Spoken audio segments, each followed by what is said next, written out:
আরে বন্ধুরা, দেখছো আমার এই লাল রঙের ল্যাম্বরগিনিটা? এটা কিন্তু মাত্র 1 টাকায় কেনা। কি ভাবছো এটা খেলনা গাড়ি? একদম না, এটা হলো রকেট ইঞ্জিন লাগানো দুনিয়ার সবচেয়ে সস্তা সুপারকার। আজ আমরা এটা দিয়ে একটা বিশাল মিশন শেষ করব আর জিতে নেব 100 কোটি টাকার এই হলুদ দানবটাকে। ওরে বাবা, আমার গাড়ির পেছন দিয়ে তো দেখি আগুনের গোলা বের হচ্ছে, পুরো দিয়াশলাইয়ের কাঠির মতো জ্বলছে রে। ওদিকে দেখো, আমার এক বন্ধু হলুদ কালারের একটা চকচকে ল্যাম্বরগিনি নিয়ে আমায় পচাতে এসেছে। বলছে, কি রে দোস্ত, তোর এই ভাঙাচোরা গাড়ি বাদ দিয়ে নতুন কিছু কিন। দাঁড়া বাপু, দেখাচ্ছি মজা। আরে পুলিশও দেখি আমার পিছু নিয়েছে।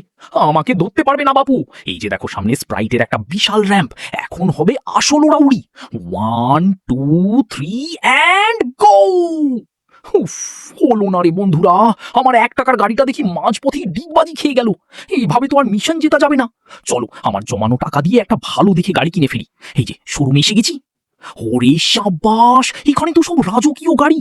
হ্যালো শোরুমের মালিক আঙ্কেল, আমার ওই 1 টাকার গাড়িটার সাথে কিছু টাকা দিচ্ছি, আমাকে একটা ফাটাফাটি গাড়ি দিন তো। আঙ্কেল আমাকে এই সবুজ রঙের ক্লাসিক ল্যাম্বরগিনিটা দেখালো। এটার পিছনের সাইলেন্সারগুলো দেখেছো, যেন দুটো বড় বড় কামান। এটা তো হেভি লাগছে। চলো, এটাই ফাইনাল। ওরে মামা, এটা তো বাতাসের গতিতে চলছে। এখন দেখো এই সবুজ দানবের পাওয়ার। এবার আর কেউ আমাকে আটকাতে পারবে না। নেক্সট ভিডিওতে দেখাবো এই গাড়ি দিয়ে কিভাবে